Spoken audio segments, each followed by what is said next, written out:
Right ఇక breaking news చూస్తున్నాం. హైదరాబాద్ లో state level stake holders consultation meet 2025 కార్యక్రమం నిర్వహించారు. ముఖ్యమంత్రి రేవంత్ రెడ్డి ముఖ్య అతిథిగా హాజరయ్యారు. వాయిస్ వర్ది వాయిస్ లెస్ అనే థీమ్తో తమ బాధను చెప్పుకోలేని వారికి రక్షణ కల్పించేందుకు ప్రస్తుత పరిస్థితుల్లో ఇలాంటి రాష్ట్ర స్థాయి సమావేశం ఏర్పాటు చేయడం చాలా అవసరమన్నారు. ఎంతో కీలకమైన అంశంపై సదస్సు నిర్వహిస్తున్న తెలంగాణ పోలీసు ఇతర నిర్వాహకులను అభినందిస్తున్నట్లు తెలిపారు. నేరాలను నియంత్రించడమే కాకుండా బాల బాధితులకు చట్టపరమైన అన్ని రకాల రక్షణ కల్పించాల్సి ఉందన్నారు. లైంగిక వేధింపుల నుంచి అన్ని రకాలుగా రక్షణ కల్పించాల్సిన అవసరం ఉందని స్పష్టం చేశారు.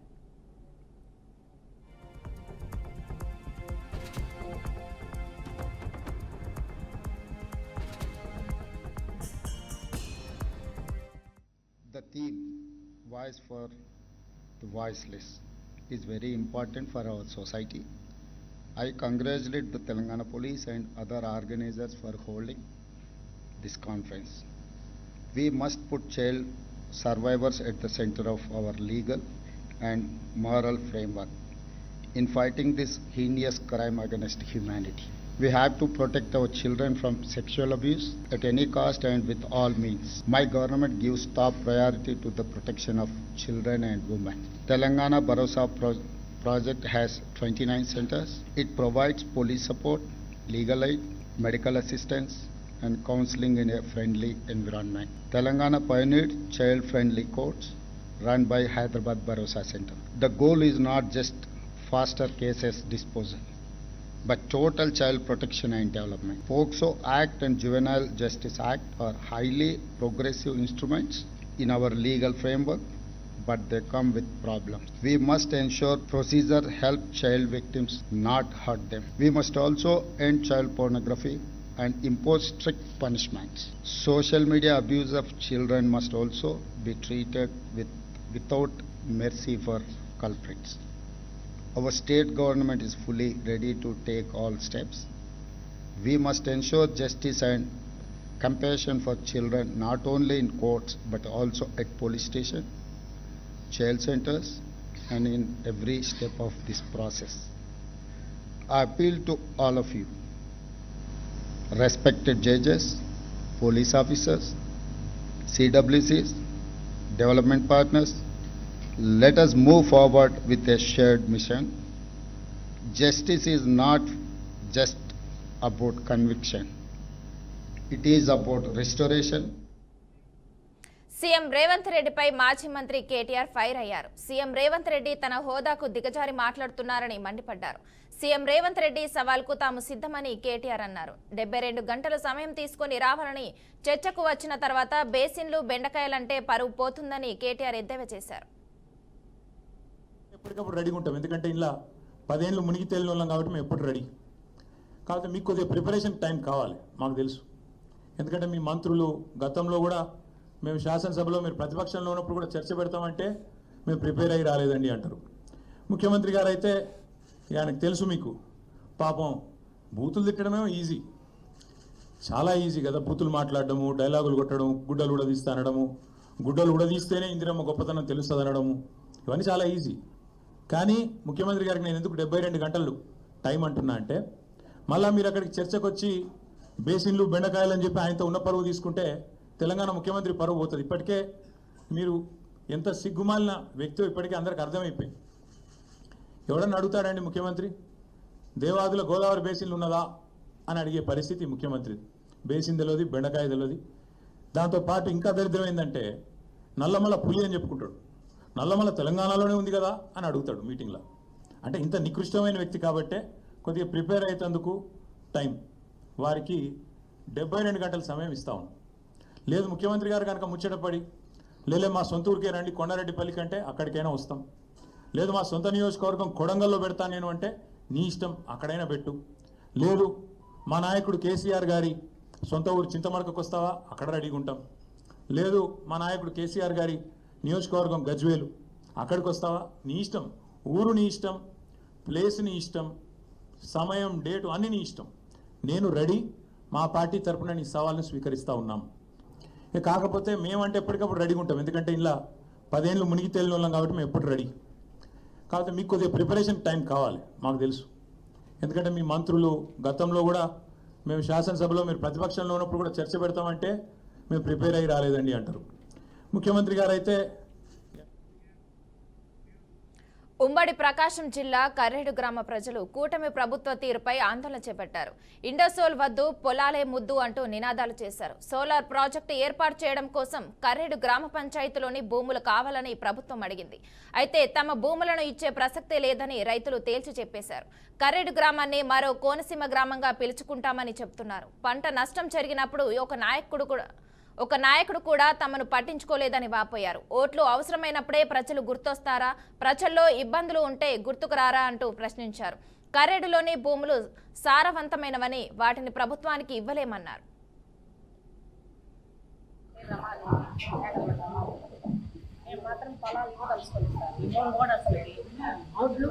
కూలి చేసుకునేవాళ్ళు మేము ఇటు బతకాలి ఎక్కడ బతకాలా, మేమేం చేయాలి, తర్వాత ఏ ఊరు పోయి ఆడ బతకాలా అంటే బతకని మేము ఇచ్చే పనే లేదు. మాకు ఈ గాలి వాతావరణం ఏం అసలు ఏం ఎక్కడా చిక్కదు, అది నీళ్లు కానీ ఎన్ని అందుకని మేము ఎక్కడికి పాము దేనికైనా మేము అట్ట పడతాం. మేము ఆగే పనే లేదు, ఇచ్చే పనే లేదు. అది మా ఊరు మేము వదిలిపెట్టి ఏ ఊరు వెళ్ళము. ఇక్కడ పంటలు బాగా పండుతాయమ్మా? పంటలు పండుతాయి, అన్ని పండుతాయి. మాకు పంటని వస్తువు లేదు. ఏమేమి పండుతాయమ్మా? పెసర, బియ్యం, సజ్జ, జొన్న అన్ని పండుతాయి. కూరగాయలు, పువ్వులు, ఆకుకూరలు అన్నీ ఉంటాయి సార్. ఎప్పుడు 365 రోజులు ఎప్పుడు ఉంటాయి నీళ్ళు, ఎప్పుడు ఉంటాయి. బోర్లు ఉంటాయి. ఈ వాతావరణం, ఈ గాలి, మేము రైలు గడ్డ దాటిపోతే మేము బతకలేము. ఏ పని మేము చేయలేము. పక్కన సముద్రం ఉంది కదమ్మా? సంవత్సరం పాటు సంవత్సరమే మా పాటికి మాకేమో చెరువు నిండిద్ది. ఇక్కడ చెరువు కూడా ఉంది. ఆ చెరువు నీళ్ళు వేసుకుంటాము. ఓకే. ఆ నీళ్ళు సంవత్సరం నీళ్ళే మాకు ఊళ్ళోకి రావు, అవి మాకు పనికి రావు. మాకు ఆ నీళ్ళే ఒక చెరువు నిండితే వేసుకుంటాము. లేనప్పుడు బోర్లు పెట్టుకొని బతికి పెట్ట పైర్లు వేసుకుంటాము. సంవత్సరం నీళ్ళు మాకే సంబంధం లేదు. మాకు పనికి రావు కూడా అయ్యి. మేము మాత్రం మీరు జాబులు ఇస్తే ఎంతమందికి ఇస్తారు? ఊరు మొత్తానికి ఇస్తారా? జాబులు ఇస్తామని చెప్పారమ్మా అంటున్నారు. జాబులు ఇస్తామని ఎంతమందికి ఇస్తారు? జాబులు కరెక్ట్ మొత్తానికి ఇస్తారు. ఊళ్ళో మా ఇంట్లో ఎంతమంది అంతమందికి ఇస్తారు? వాళ్ళు ఓటోళ్ళు, మా ఓటోళ్ళు, చదువు లేని వాళ్ళు వైఎస్ఆర్ కడప జిల్లా ప్రొద్దుటూరులో రాజకీయాలు వేడెక్కాయి. రాచమల్లు మీ అయ్యే జాగీరా ప్రొద్దుటూరు అంటూ టీడీపీ నాయకులు మురళీధర్ రెడ్డి మండిపడ్డారు. రాసిపెట్టుకు త్వరలో రాచమల్లు జైలుకు పోవడం ఖాయమని వార్నింగ్ ఇచ్చారు. వైసీపీ కార్యకర్తలు రాచమల్లు మాటలు వింటే మీ పని అంతే అని ఎద్దేవా చేశారు. 2014లో టప్పా గైబుసా అనే ఒక కౌన్సిలర్ని మభ్యపెట్టి పార్టీలో చేర్చుకున్నారని, కనీసం అతనికి కో ఆప్షన్ మెంబర్ కూడా ఇవ్వలేదన్నారు. ఆర్బీకే ఆస్తులు కాపాడుకోవడానికి కార్యకర్తలను బలి పశువులను చేస్తున్నాడని మురళీధర్ రెడ్డి ఆరోపించారు.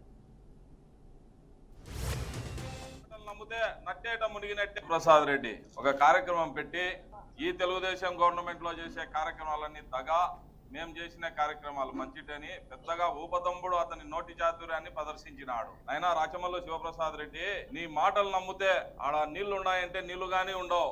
ఆ మీటింగ్ లో ఏం చెప్పినావు? ఆయన ఎమ్మెల్యే కావచ్చు, ఈయన ఎమ్మెల్యే కావచ్చు, ఈయన ఎమ్మెల్యే కావచ్చు అంటున్నావు. నువ్వు ఏం చెప్పినావు? మా అన్న కొడుకు ఒక ఆయన ఉన్నాడు రాఘవేందర్ రెడ్డి, నెక్స్ట్ ఆయనే అన్నావు. మళ్ళీ ఆయన అయిపోతే ఆయన కొడుకంట. ఏం మీ జాగీరా రాజకీయము? ప్రజలను ఇంకా మభ్య పెడతాండవేను కార్యకర్తలను. పొద్దుటూరు వైఎస్ఆర్సీపీ కార్యకర్తలారా, రాచమల్లు మాటలు నమ్మితే నట్టేట మునిగినట్టే. గతంలో 14లో టప్పా గైబూసా అని కౌన్సిలర్ ఉన్నాడు. అతనికి 30 లక్షలు ఆఫర్ చేసినారు పార్టీ మారితే అని. ఈ రోజు అతను కోఆప్షన్ మెంబర్ గానీ ఇవ్వలే, టికెట్ గానీ ఇవ్వలే. ఈ రోజు నెక్స్ట్ మాకు అందరి కౌన్సిలర్ టికెట్ ఇస్తా, నా ఆత్మ, నా ప్రాణము, నా ఆస్తి, నా మానం అంటున్నాడు. ఆర్బీకే వాళ్ళ ముగ్గురాస్తులు పుచ్చుకునేదానికి మిమ్మల్ని బలపసులు చేస్తాడు నాయన. కార్యకర్తలారా వినండి, నిన్న మీటింగ్ లో ఎంతమంది బలపసులు ఉన్నారు? ఏమంటే పరిస్థితి విధి లేక ఆయన మాటలు మాయపాటలు నమ్మి ఇంకా మోసపోతున్నారు. ఇంకా త్వరలో రాజమల్లు జైలుకు పోవడం ఖాయం. ఇది రాసి పెట్టుకోండి. ఆర్బీకే గుర్తు పెట్టుకో. ప్రసాద్ రెడ్డి ఒక కార్యక్రమం పెట్టి ఈ తెలుగుదేశం గవర్నమెంట్ లో చేసే కార్యక్రమాలన్నీ దగా, మేము చేసిన కార్యక్రమాలు మంచిటని పెద్దగా ఊపతంబుడు అతని నోటి చాతుర్యాన్ని ప్రదర్శించినాడు. అయినా రాచమల్లు శివప్రసాద్ రెడ్డి, నీ మాటలు నమ్మితే ఆడ నీళ్లు ఉన్నాయంటే నీళ్లు గానీ ఉండవు. ఆ మీటింగ్ లో ఏం చెప్పినావు? ఆయన ఎమ్మెల్యే కావచ్చు, ఈయన ఎమ్మెల్యే కావచ్చు, ఈయన ఎమ్మెల్యే కావచ్చు అంటున్నావు. నువ్వు ఏం చెప్పినావు? మా అన్న కొడుకు ఒక ఆయన ఉన్నాడు రాఘవేందర్ రెడ్డి, నెక్స్ట్ ఆయనే అన్నావు. మళ్ళీ ఆయన అయిపోతే ఆయన కొడుకంట. ఏం మీ జాగీర్? మధ్యప్రదేశ్లో కురుస్తున్న భారీ వర్షాల ప్రభావంతో పలు ప్రాంతాల్లో నదులు వాకులు ఉప్పొంగి ప్రవహిస్తున్నాయి. జబల్పూర్లోని పారియట్ నదికి వరద ప్రవాహం పెరిగి ఉధృతంగా ప్రవహిస్తుంది.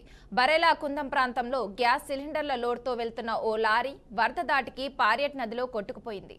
లారీలో ప్రయాణిస్తున్న డ్రైవర్తో పాటు మరో వ్యక్తి నీటిలో మునిగిపోకుండా సురక్షితంగా బయటపడ్డాడు.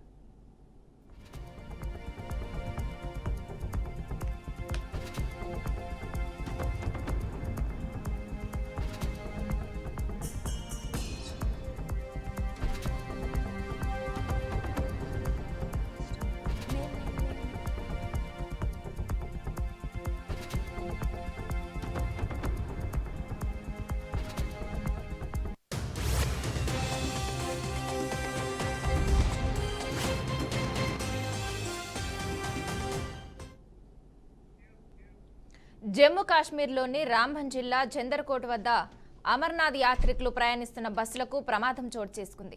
పహల్గాం బేస్ క్యాంపునకు వెళ్తున్న 5 బస్సులు వరుసగా ఒకదానికొకటి ఢీకొన్నాయి.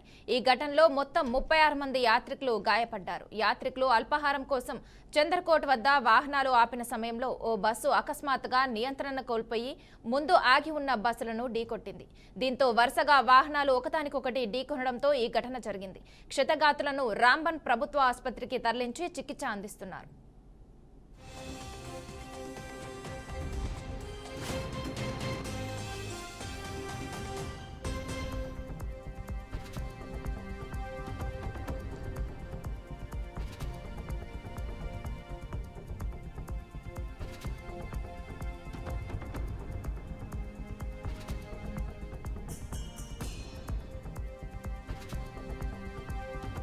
ప్రమాదం జరిగినప్పటికీ గాయపడిన యాత్రికులలో చాలా మంది యాత్రను కొనసాగించడానికి ఆసక్తి చూపుతున్నారని, కొంతమందికి గాయాల తీవ్రత అధికంగా ఉండటంతో వారు అక్కడే ఆగిపోవాల్సి వచ్చిందని రాంబస్ పోలీసు ఉన్నతాధికారి కుల్బీర్ సింగ్ తెలిపారు. దెబ్బతిన్న బస్సులను మార్చడంతో యాత్ర తిరిగి ప్రారంభమైందని అధికారులు వెల్లడించారు. జూలై 3 నుంచి ప్రారంభమైన అమర్నాథ్ యాత్రకు ఇప్పటికే 5,880 మందికి పైగా భక్తులు జమ్మూ నుంచి బయలుదేరినట్టు తెలుస్తోంది. ఇక ఈ యాత్రకు సంబంధించి పహల్గాం మార్గంతో పాటు బల్తాల్ మార్గాన్ని కూడా నో ఫ్లయింగ్ జోన్ గా ప్రకటించారు.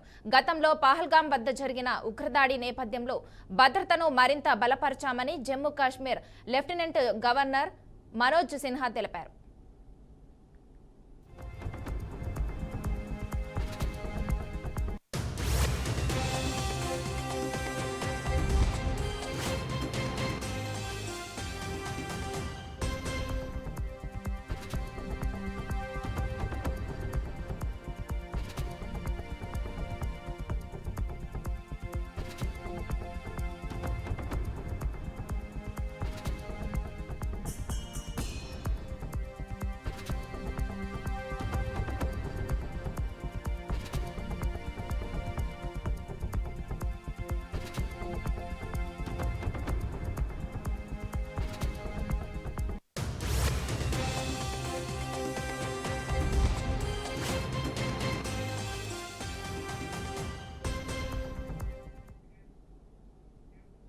బీహార్లోని సీతామఢీ జిల్లాలో ఓ పెట్రోల్ బంక్ వద్ద ఘర్షణ చోటు చేసుకుంది. తన వాహనంలో 120 రూపాయల విలువ చేసే పెట్రోల్ పోయాలని అడిగిన పోలీస్ అధికారికి వర్కర్ పొరపాటున 720 రూపాయల విలువ చేసే పెట్రోల్ పోశాడు. దీంతో అక్కడ వాగ్వాదం మొదలైంది. కోపంగా పోలీసు పెట్రోల్ బంక్ సిబ్బందిని కొట్టడంతో వివాదం ఉద్రిక్తంగా మారింది. అనంతరం పెట్రోల్ బంకులోని మిగతా సిబ్బంది, మేనేజర్ కలిసి పోలీసు అధికారిపై దాడికి దిగారు. ఈ ఘటనకు సంబంధించిన దృశ్యాలు సీసీ కెమెరాల్లో రికార్డయ్యాయి. ఇక ఈ ఘటనపై కేసు నమోదు చేసిన పోలీసులు దర్యాప్తు ప్రారంభించారు.